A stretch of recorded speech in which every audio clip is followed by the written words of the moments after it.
You're about to undertake a 2-hour experience of eye-opening, mind-expanding, revealing common sense discussion for the common sense citizen. Strap yourself in, put your trays in the upright position, remove dentures and loose jewelry, get comfortable, take a deep breath, and come along for the ride. It is time for the Joe Mangiacotti Show on Powerhouse Station WCRN 830, and our affiliates, and streaming on the TuneIn app. It's Joe time, baby.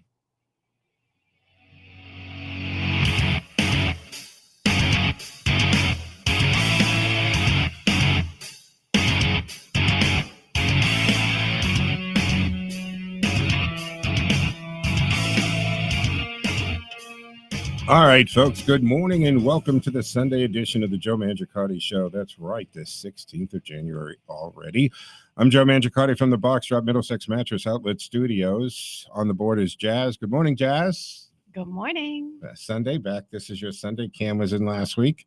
We alternate, and of course, we'll see each other tomorrow as well on Monday for the Monday edition. That's 1 o'clock every Monday, folks. So Saturday, Sunday, and Monday. The trifecta, right? That's awesome. Here's some housekeeping. We're online at tjmshow.com, and you can follow us on our social media platforms at Joe Mangi Show, M-A-N-G-I.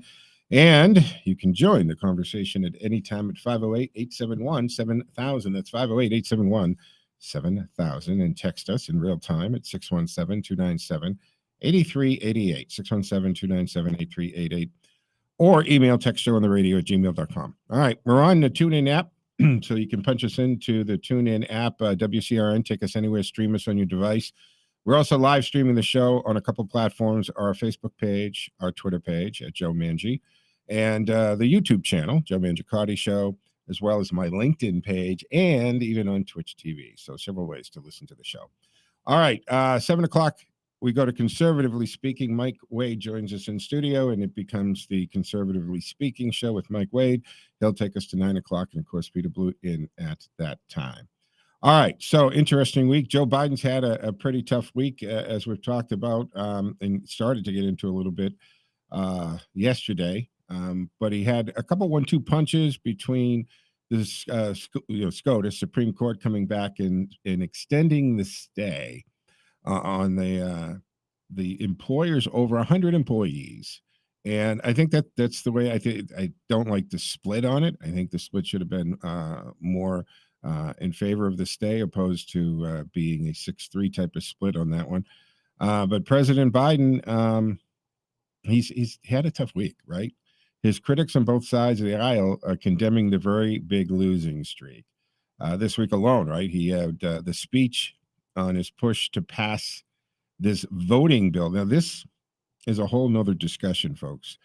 This voting bill, first of all, there's no reason for it. I mean, when you step back and you look at what's going on, you see this is absolutely politics and just an attempt for the Democratic side of the aisle to maintain power and be able to manipulate. The federal government should not be deciding your district, should not be deciding what your voting rules are, right? They're giving the DOJ the power to step in and change it or shoot something down. Here's the thing on voting rights. And if it doesn't make sense to you or you want to argue with it, that's fine. 508-871-7000. But first of all, why is voter ID even an issue? Shouldn't be an issue at all, folks. You need an ID to vote. Is that you who's voting? Why is this so difficult to understand? Why is this racist? Explain to me, other than you saying it's racist for political reasons and to regurgitate talking points from bubbleheads. I don't understand how you can come with logical thought that you don't need an ID to vote. Or not only don't you need an ID to vote, but the law should be that you can't ask for the ID. That's ridiculous. And yet again, the irony of it is that you're the same party, the same people saying you don't need a voter ID to vote, or you don't need an ID to vote, are the same people saying, okay, you have to have a vaccine, a booster, and you got to have your vaccine papers with you, and you got to have your ID with you. I mean, literally in New York, that's what they're putting out. If you leave the house, you need these things. You need your ID and your vaccination card and your mask. You need these 3 things to leave your house. Well, why do you need the ID? If you don't need the ID to vote, why do you need the ID to walk out of your house? And it's extremely insulting to tell people of color that it's all for you, because we know that you're not capable of doing what hundreds of millions of Americans do every day.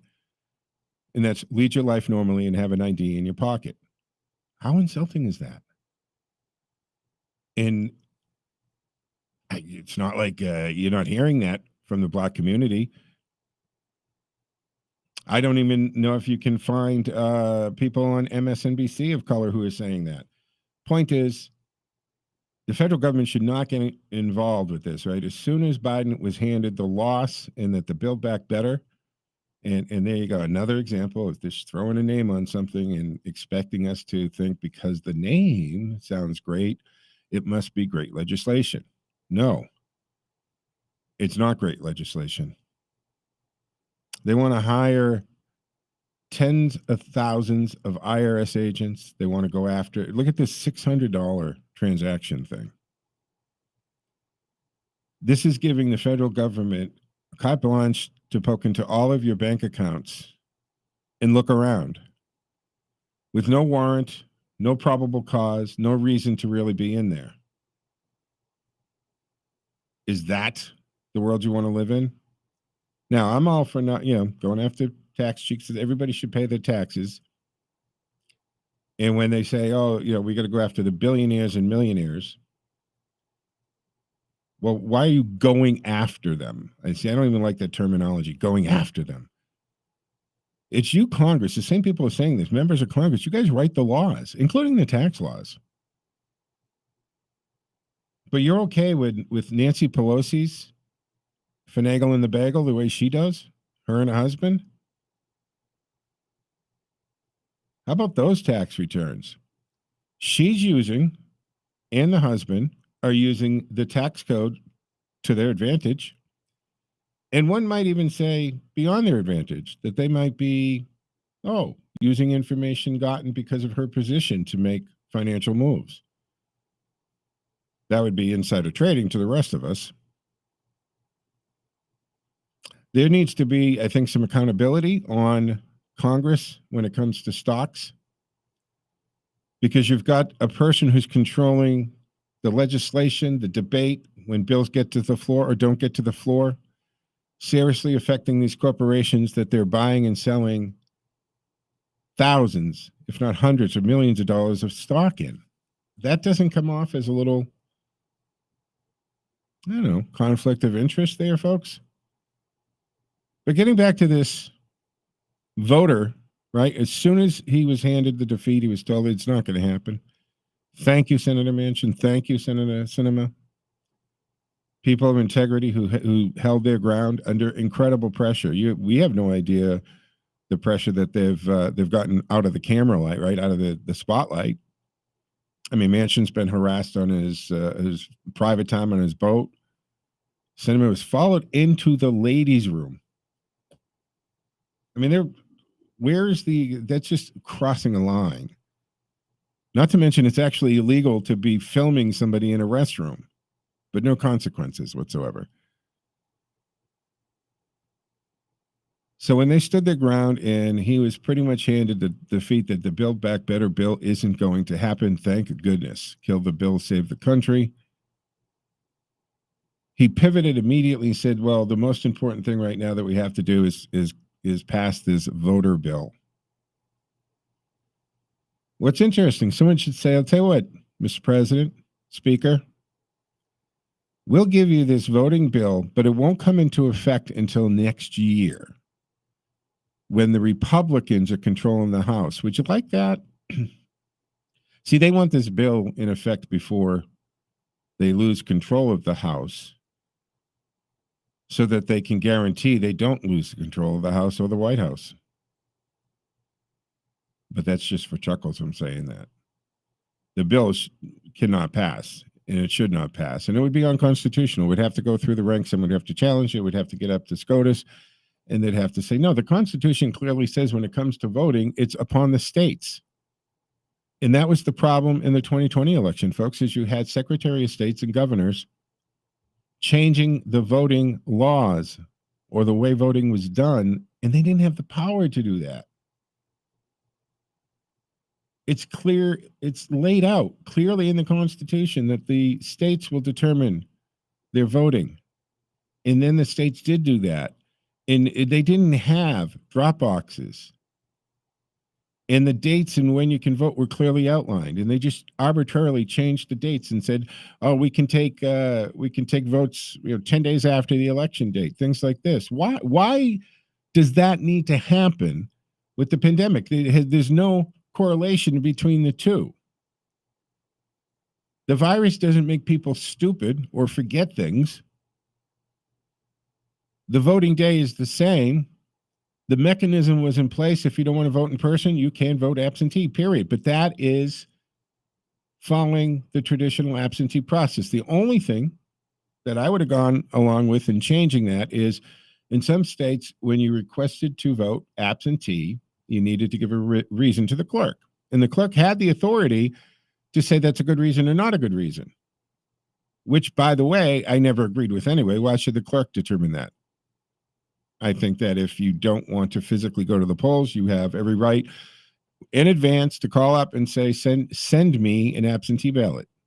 But listen to what I'm saying. Send me, asking, making a request, not mass mailing. Mass mailing of ballots is not a good thing, folks, because now you have tens of thousands of ballots out there floating around and not necessarily getting to the people. How many times do we have to talk about this? How many times have we heard you, the callers, call up, say, I got 3 ballots I didn't request.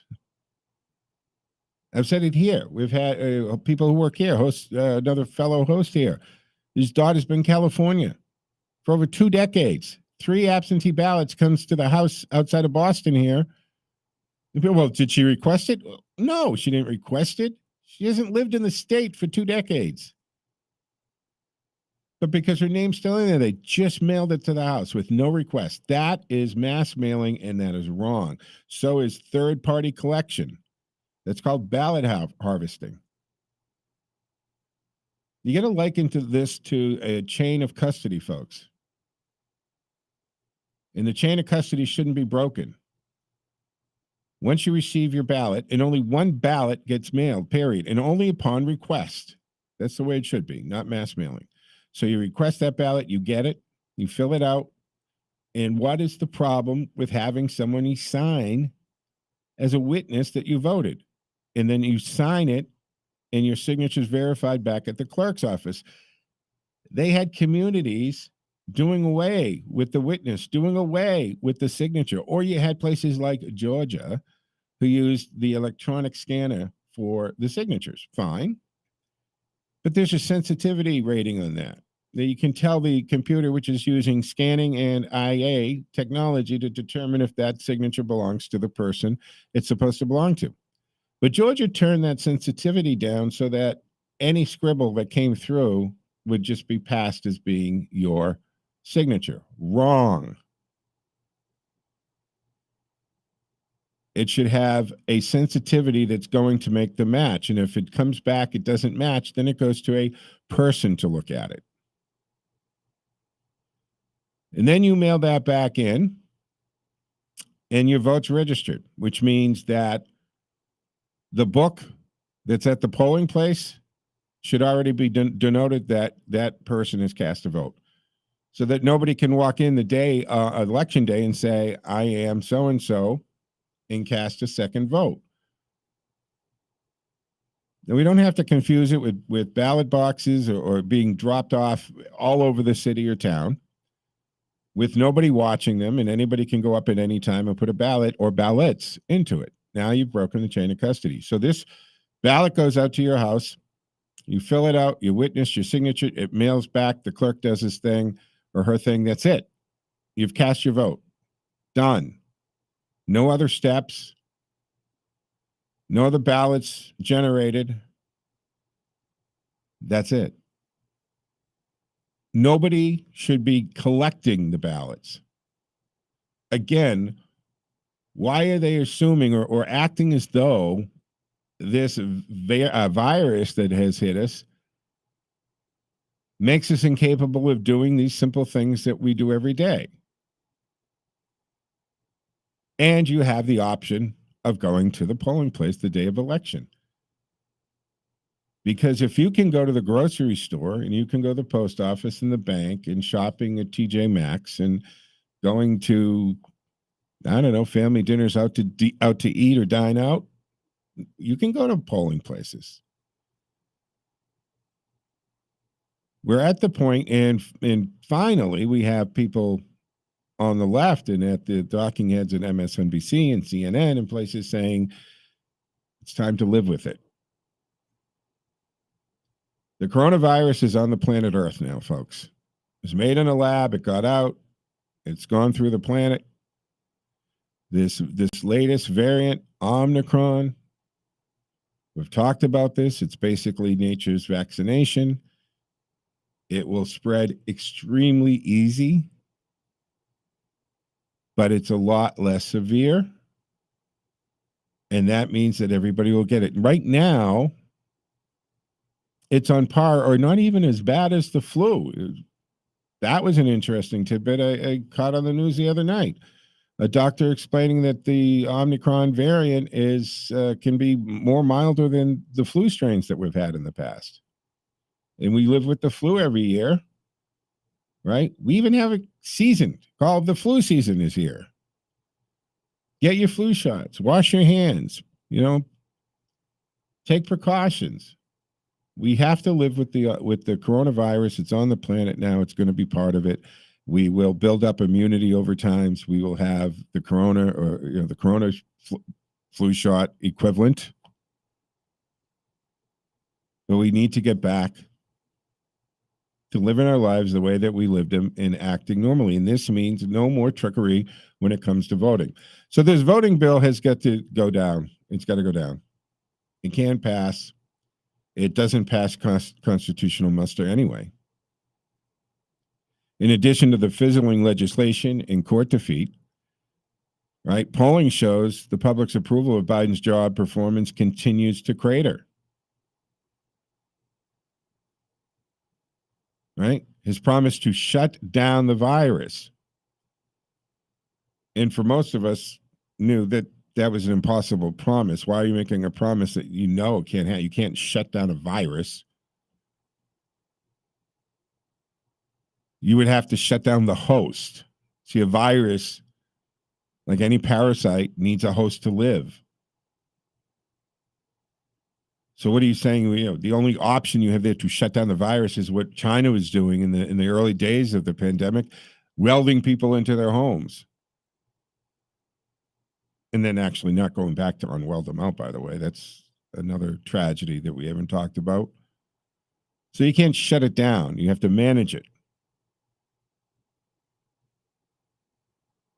Biden has had a very tough week with a lot of these setbacks, COVID complications, the Supreme Court blocking his vaccine mandate, inflation like we haven't seen since the early 80s. And it's not going away anytime soon. And then the international turmoil that we're looking at. And why is there so much unrest internationally? It's because the world is looking at the United States,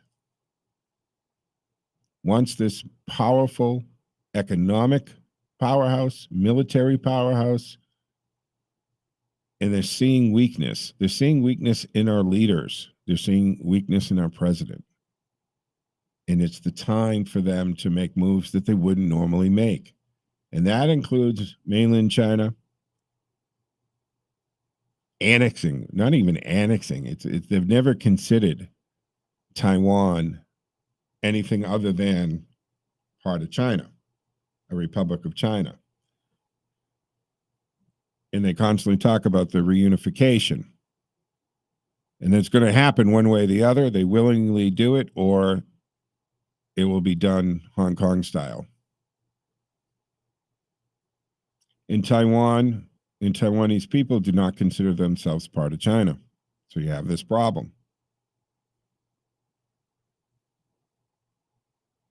And then watch the debacle, one of the worst military debacles in American history, the Afghan withdrawal. We're not hundreds, but thousands of Americans and our allies were left in Afghanistan. And the horrible, horrific things that are being done now in Afghanistan. You got to remember there was a whole generation of women who were born and brought up while we were there in a very different Afghanistan. And now they're expected to go back to this archaic way, this archaic civilian dichotomy of women are totally second class citizens after they were going to school and driving and wearing more modern clothes and being very independent for Afghanistan. And now they're expected to go back to the younger women, back to a way of life that they never knew. That's not the Afghan they grew up in. And for the older women, it's a nightmare to return to it.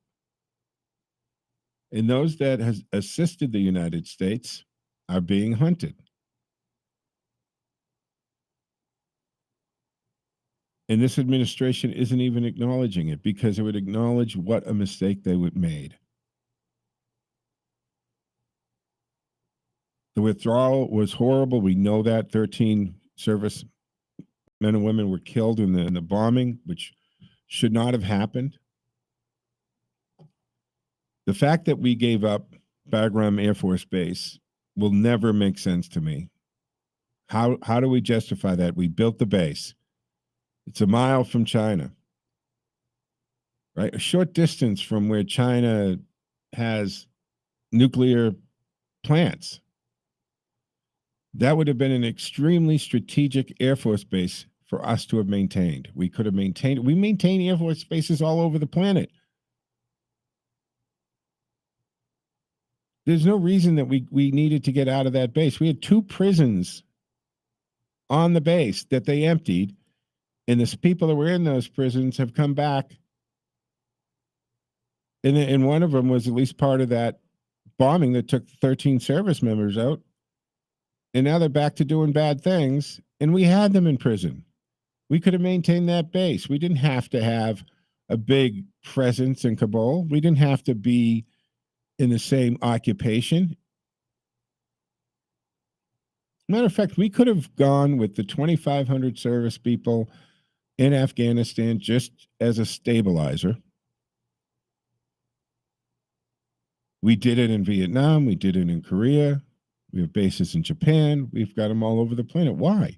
And President Trump is the guy who said, look, I want it down to a 2-to-1 ratio.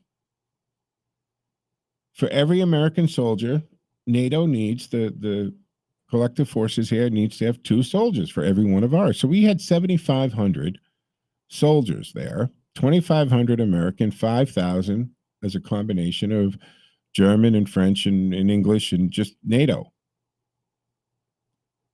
And we could have withdrawn and ended the Afghan war, but kept the base. And it would have kept stability. It wouldn't have let this country revert right back to what it was prior to the Afghan war. So this voting bill is extremely important because we cannot have the federal government deciding our districts, deciding what voter laws are okay, because the federal government or the left, the Democrats at the federal level, want to do away with voter ID. And we can't allow that. It's asinine. No one has ever been able to present to me a coherent, logical defense or explanation why voter ID is not required to vote. We need ID for everything else in our lives, for everything else we do, especially in conjunction, again, with the whole COVID-19 thing and the vaccinations. Jazz, you went for a booster. You went for the vax, right? Even though you had natural, right? You were already natural because you got COVID, so you had it, but you still went and got. Did you get the original or the boosters? I haven't gotten the boosters. I only did the regular vaccine, the 2 different shots. But I had COVID before the shutdown. I had it the February before the shutdown. and then I got it again the November. So I had already had it twice by the time that I got vaccinated, and I actually got it a third time in February. It's crazy. So Did you now when you went? Where'd you go to? Not the doctor's office. So no, this I is went another. to Gillette Stadium. All right. Did you have to show an ID? You How do they do that? When you sign in or what?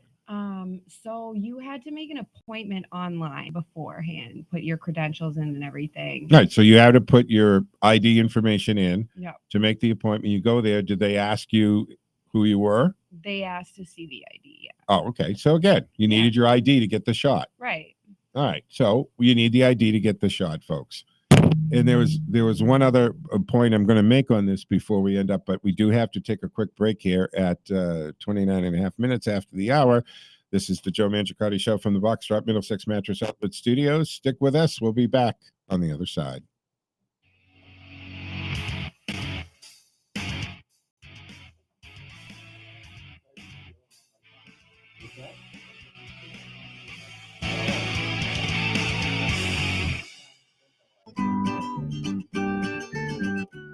This is Find a Forever Home for Teddy's Friends, brought to you by Cantiani Insurance Group at CantianiAgency.com. Today's candidate is Tug. Tug is a 1-year-old neutered male, petite boxer bully mix who has a bob tail. He's 39 pounds. He was in a house fire and had singed hair, but that has healed up. He is up to date on vaccinations and Pro Heart 6 shot, as he came from Louisiana, a heartworm epidemic state. Tug's foster mom says Tug is a very cuddly, friendly guy, loves to get close to you. Inside, he will lay on a rug with a chew toy. He loves chasing after a ball or squeaky toy that he flips around. It's entertaining to watch. Tug is a very curious guy. He's always looking to see what's going on around him. Still working on some housebreaking. He will have an occasional accident. He has learned to climb stairs and doing well on leash walking. He sleeps in a crate at night without a peep. Tug is at Save a Dog in Sudbury, Mass. You can click Teddy Good Pup's Facebook page for more info, pictures, and a link to Tug at Save a Dog. Find a Forever Home is brought to you by Cantiani Insurance Group with 2 locations. Call anytime at 508-791-2088.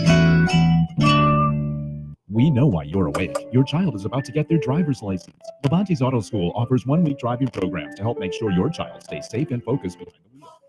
877-DRIVE-IN. Who's Ed? That's the number for Levante's Auto School. Learn to drive safely and efficiently. Visit one of our 5 locations throughout Massachusetts. Click Levante'sAutoSchool.com. Levante's Auto School shows you how to learn the rules and keep your cool. 877-DRIVE-IN. Who's Ed? That's the number for Levante's Auto School. We're going to lunch. We're going to lunch. This is Out with Joe. With Joe Mangiacotti. Actually, honey, we're going to lunch. Restaurants, food and drink, entertainment. I like to have a little something going every day. Maybe nothing big, but a little daily recreation don't hurt anybody. Got a review? You're the critic. Some bacon on a biscuit and let's go. Now it's time to go out with Joe. Welcome to this edition of Out with Joe, brought to you by Levante's Auto School with 5 locations. Click Levante's Auto School to find one near you. I'm Joe Mangiacotti. This week, we take a look at the soaring food prices that are putting pressure on restaurants and grocery store shoppers alike. But the cost of eating at home is climbing faster than bills for dining away from home, which could help restaurants regain the share of stomach that they lost during the pandemic as the restaurant industry tries to bounce back from the crisis. Eateries are competing not just against each other, but also against grocery stores and meal kit services for consumers' money. In 2020, 51.9% of consumer spending on food was for at-home occasions, marking the first time since 2008 that consumers opted to allocate less than half of their food budget to away-from-home eating. Restaurants have seen their businesses rebound since then, but the industry still hasn't fully recovered. The latest surge of new COVID-19 cases stemming from the Omicron variant could present another obstacle for eateries. Black box intelligence data shows that restaurant sales growth in the week ended on January 2nd was down compared with the first half of December, suggesting that some cautious consumers may be avoiding eating at restaurants. However, Bank of America securities analyst Sarah Saratora wrote recently that a gap between inflation of food at home and food away from home strengthens the value proposition of restaurants, making eating out more appealing to consumers. That could give restaurants a lift during the first half of 2022, although she expects those tailwinds to peter out in the second half of the year. According to the Department of Labor report, food at home prices climbed a whopping 6.5% over the last 12 months. Meats, poultry, fish, and eggs saw the highest price increases. The cost of eating away from home rose 6% over the last year, the highest jump since January of 1982. Like grocery store shoppers, restaurants are also battling higher food costs, but they have more levers to pull to keep prices low for diners. For example, Domino Pizza CEO CEO Rich Allison said that the pizza chain is predicting its food basket cost will soar 8% to 10% in 2022, 3 to 4 times the pace for a typical year. The company plans to tailor its promotion to avoid sticker shock for consumers and maintain profit margins. Most restaurant chains haven't been able to avoid raising menu prices. Checkers and Rally's CEO Francis Allen said in an interview that the drive-thru chain raised prices by 6% this summer and hiked them an additional 6% at the start of the new year. For more on this posting and for this complete article, click outwithjoe.com. We have suspended the Music Minute for the time being. Please support your local musicians. We do. Follow us on our social media platforms at Out With Joe. Out With Joe has been brought to you by Labonte's Auto School with 5 locations, 1 near you. You're listening to the Joe Mangiacotti Show on Powerhouse Station WCRN and our affiliates. To talk to Joe, dial 508-871-7000, and you can text Joe on air in real time at 617-297-8388, or email textjoeontheradio@gmail.com. And now back to the most interesting man in the world, Sharks. Have a week dedicated to him. Common sense talk for the common sense citizen.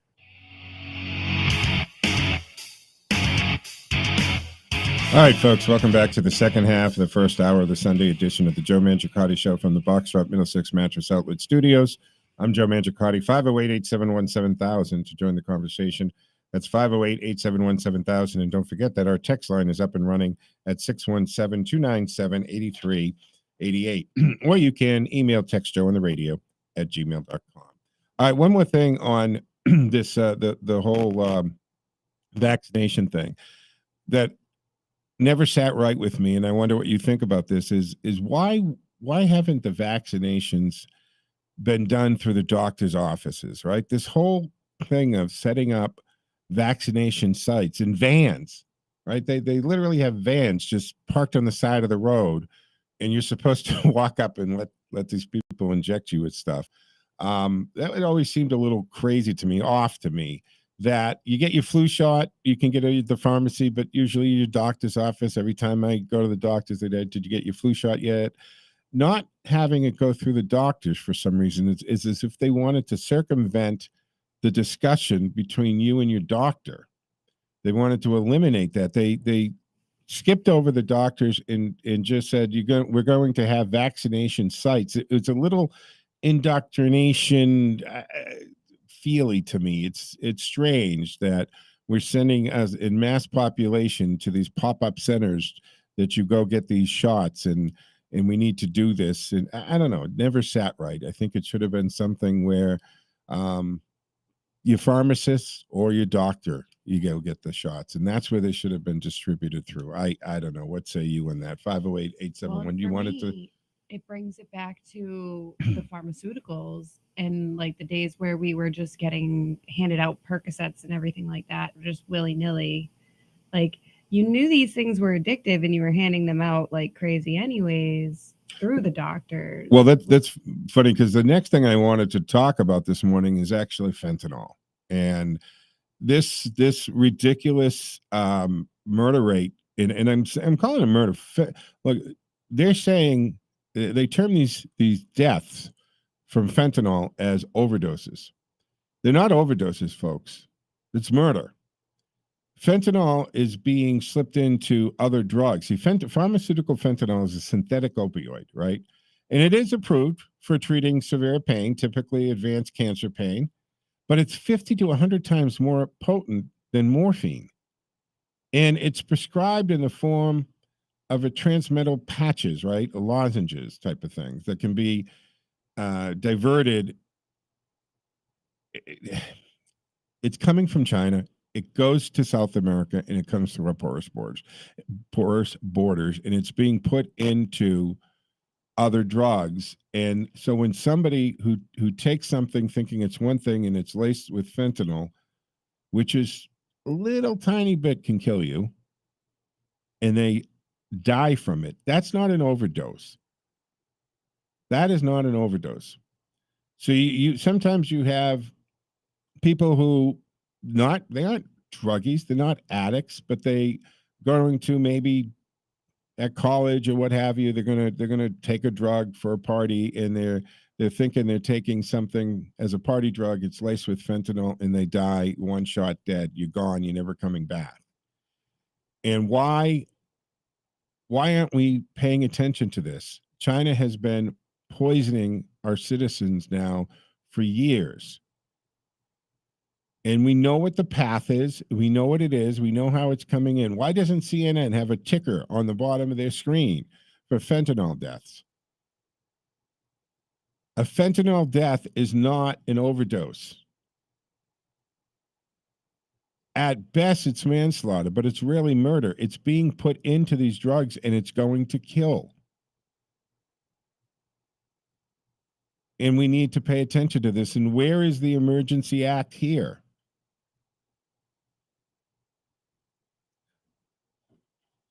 We had a president that had any idea what he was doing and going on, he would use his presidential powers and immediately stop the flow of fentanyl into our country through our southern border. Hold China accountable.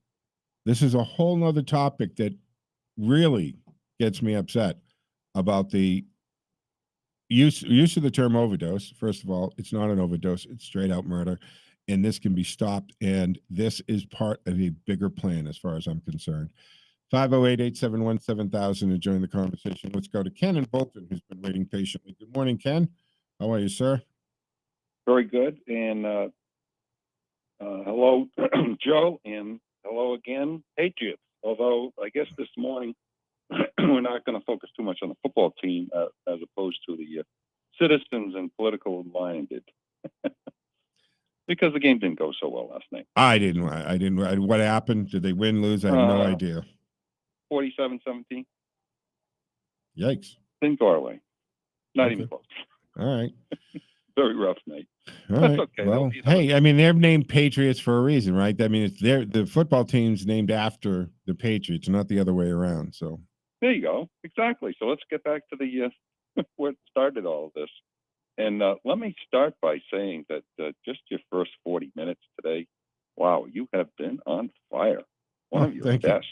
And hopefully it continues right through Mike's show. Because lots of wisdom. Just between you and me, Ken, so everybody else don't listen for a moment. Mike stuck his head in on the break and said, "Hey, you're stealing all my thunder." So I think Mike had pretty much the same things to talk about. So we'll find that out in about 20 minutes. So we'll get double the wisdom. Yeah. That'd be wonderful. We hope so. But anyway, as you know, it's time for the Hall of Shame and Hall of Fame. There we go. So I'm going to broadly identify my Hall of Shame, which I always start with, as being the fear porn media. And I'm particularly speaking to the whole COVID issue. Yes, absolutely. Because we have been victimized for 2 years with the outrageous things that they have said, many of which are untrue and distorting and put great fear that's unwarranted.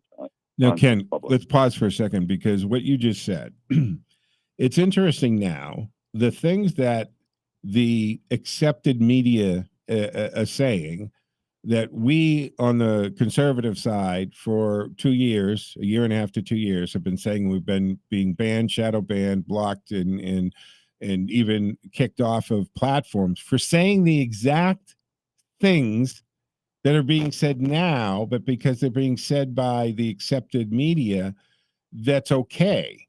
But the exact stuff that we were saying a year ago, year and a half ago, we were banned for, like cloth masks don't work, that schools should be open, that therapeutics are important, that we have to learn, like all the things that we've been saying for so long and got in trouble with by big tech companies and platforms are now what the left is saying.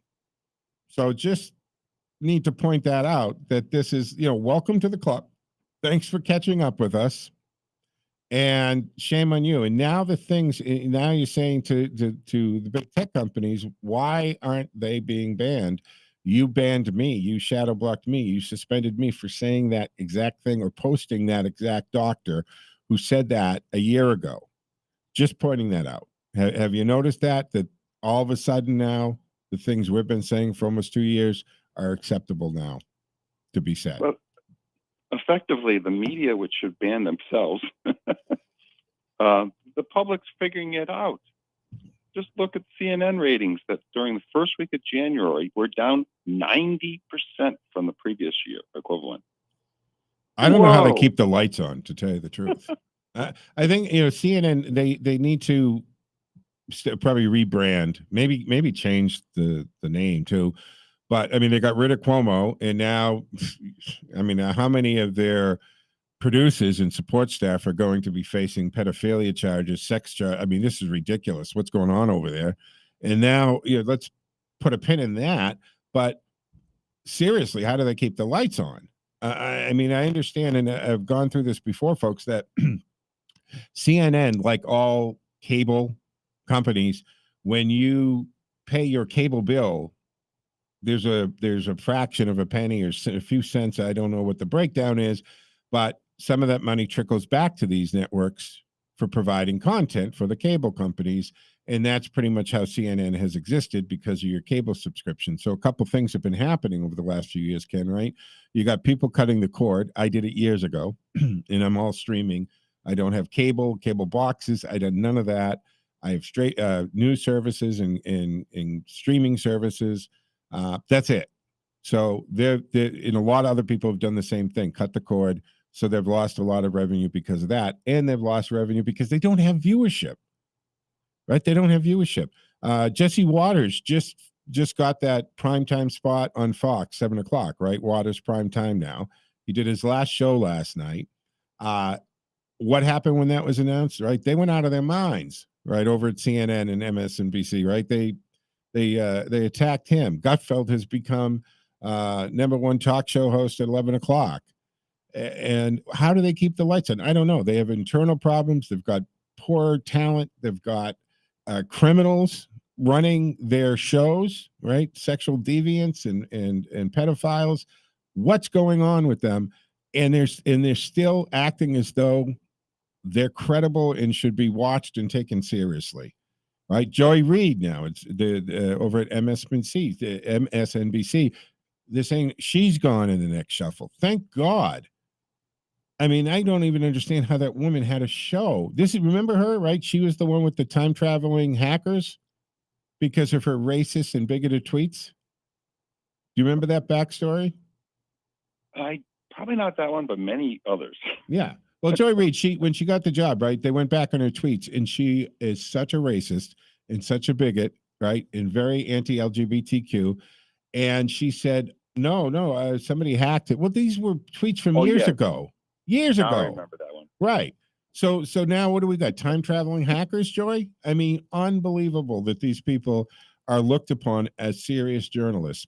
Nonetheless, CNN, and you got this guy, was in Malone. I don't have it in front of me. I knew I had notes on it because I found it very interesting. He's a huge stock holder, right? Shareholder. And he said he wanted to take CNN over and revamp the whole thing. And he said, put real journalists, get rid of these people who are not journalists, right? Who are just, most of them are moronic, but they come on there and you absolutely know what they're doing, right? They're perpetuating these lies, the Russian hoax, the anti-Trump stuff that is just wrong and full of lies. And he's like, we got to clean it up. So I don't know how long CNN can last as CNN when they have talent, air quotes, being arrested and charged on these crimes. You've got the bias slanted coverage. So I don't know how long that's going to go, but you're where is it here? Fair porn media, absolutely hall of shame, and that happened in the traditional legacy media too, right? ABC, CBS, NBC. They've been doing the fear porn as well, and to what end? That's always the question. What are you going to get out of this? Except turmoil and the ability to what? Grab power, take liberties away from citizens, change the voting rules. Everything we've seen them do from end of 2019 to now. Exactly. And Joe, the Hall of Fame goes to John Campbell. And I'm sure many of your listeners know John. He's a YouTuber. As in fact, I just watched this morning his program yesterday that drew over 300,000 views. So this guy is worldwide popular. He happens to be a doctorate in nursing from the UK. And he makes connections throughout the world. He's an educator, so he has publications to go along with his doctorate on various medical issues. And he's been very popular, obviously, for the past 2 years. And so his video from yesterday is called Omicron in Australia. So I suggest you and your listeners just listening in on that. It's about 15 minutes. And why it is so good is that given where we are now in the pandemic, which isn't an endemic, he gives you a roadmap of how to prepare for even just the Omicron, which is a little bit worse than the cold, but how to prepare going forward. Take care of yourself in consultation with your doctor, and just goes through a long list of what you can take to prepare. So therefore, we can eliminate the fear that the media has put on us. Exactly. We're at that point, Ken, that we have to accept the fact that we live with this virus on the planet. We can't undo it. It's here. It's gotten weaker. We've built up a mass immunity. The Omicron, nature's vaccination. So now it's time to get back to normal. We live with the flu and the various flu strains that come out every year. When it gets to school children, right? These kids that we're making get shots and stuff put into their bodies, which we won't even get into the protein spikes and all that, and the strokes and all of the bad things that have happened from getting the vaccination. We're just saying we're making these kids who actually have more of a chance. Their life is more in danger on the drive to school than they would from the virus. In other words, it's more dangerous for them to be in a car, and the chances of them getting seriously hurt or killed is in a car accident is greater than them dying, given that they have no other health problems from getting the virus. But we let them go to school in a car, don't we? Yeah, and meanwhile, Joe, look what's being done to our college students. This is absurd. They're being required to be third jabbed, and now they're being required to wear N95 masks on campus. It's like, hello, they're at very low risk. Grow up. With what has happened on college campuses, with the wokeness and the safe space and them deciding who can speak and who can't speak, all of that, I am all for moving our education to the lectures online and things of that nature, where just the information on that topic for you to get your degree in, and I'm okay with stop with the indoctrination of wait, it doesn't even start at college, by the way. Now we're right. This is the thing that has got exposed, that the school unions kind of played this badly, because all their attempt to control, not even attempt, they have controlled, right? They've made this, they've called the CDC and said, no, you're actually going to tell us to keep the schools closed, right? We've got these letters and the communication now. And what this exposed to us is that these school unions are only interested in what's good for teachers, not the students. And I said this a long time ago, folks, the fiduciary relationship is between the teacher and the union, not the student, because it's the teachers who pay the dues, not the students. So by definition, the fiduciary exists with them and what's best for them, not your child. And now what's been exposed because of this remote learning, right, and the way they've played their hand is what's actually being taught, and the atmosphere our kids are being subjected to, the parents didn't know about. I've said this a million times, folks. They accidentally let us look behind the curtain. And you got parents sitting in the kitchen table or the island or the dining room table, and the kids on the class, and all of a sudden they're realizing this is how teachers are. Go to TikTok, go to these posts that these teachers make, and you're going, oh my God, these people are educating our children? Because teachers were, at least up until recently, teachers were always held, right, with this certain amount of admiration that we looked at teachers, because it's a tough job. It's an important job. And we allow them to take our children's minds and mold them. And then we find out they're off their own rockers.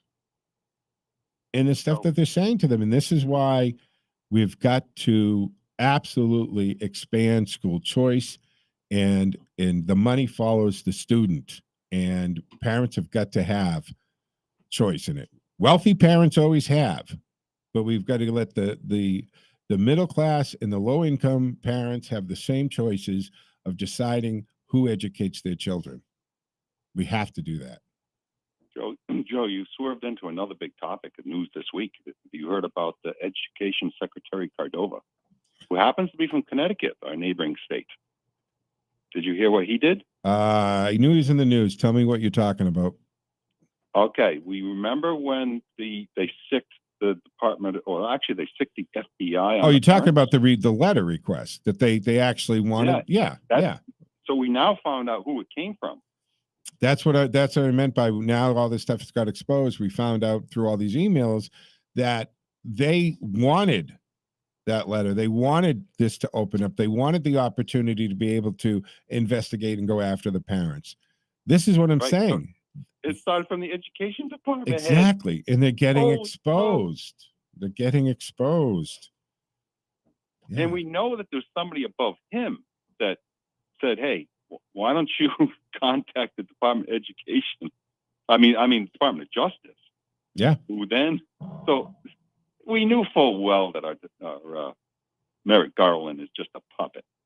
But I am so it's somebody in the White House. Grateful to Mitch McConnell that he never allowed that guy's nomination for the Supreme Court to go forward. Could you imagine Garland on the Supreme Court? This guy. The whole thing with the son-in-law and the CRT, and it's just like, thank God he's not sitting on the highest court in the land. But that's another issue, Joe. We heard what the three liberals had to say about the vaccine case, and they were hideous. Oh, they're an affront to our Constitution. Yeah. No, it's look at when you got Justice Sotomayor sitting there like we got 100,000 kids in the hospital, hospitalized from Omicron, and most of them on ventilators. It's like, are you kidding me? Where are you getting your information? What bubble are you people in? I mean, it's such false information. Talk about false information. Jeez, that is so wrong and out there. And this is a sitting Supreme Court justice in the bull that she was just coming out of her mouth. It's scary. If this is what our Supreme Court justices, their information is that wrong, how could it possibly be that wrong? Who's feeding her that information? She doesn't own a TV or radio or the internet. She doesn't have access to check anything out. I mean, how is she so wrong on that information?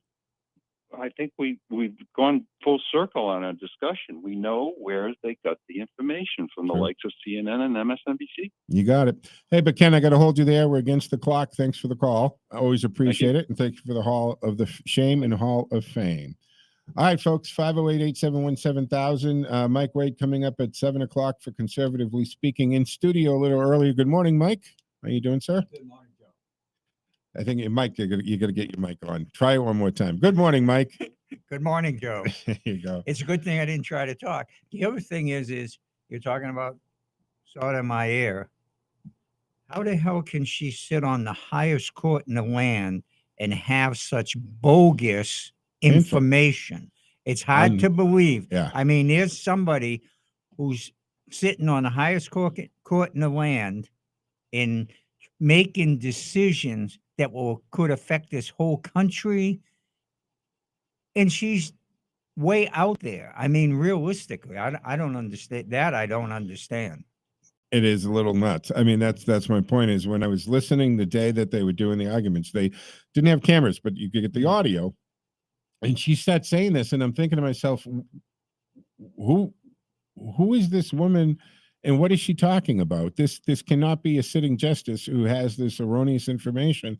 And then you listen to, they're puddling the liberals who are trying to puddle their way through, justifying that the mandate, and it just goes against every single American fiber, as well as the Constitution, obviously.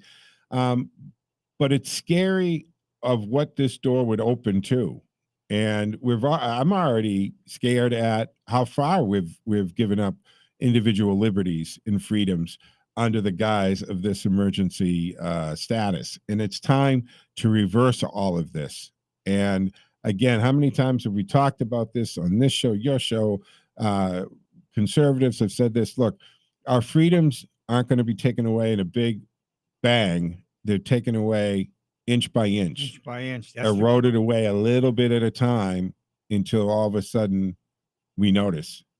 And then it's too late because then they're all gone. Right. Well, that's the way the Democrats work. They work slowly, but they just keep heading towards that one socialist utopia in the sky that they're looking to bring this country in. Absolutely. All right, folks, that's going to wrap up my part of the Sunday show, the Joe Mangiacotti Show from the Boxtrot Middlesex Mattress Studios. Mike Wade, a Conservatively Speaking, up next. Talk to you in a minute.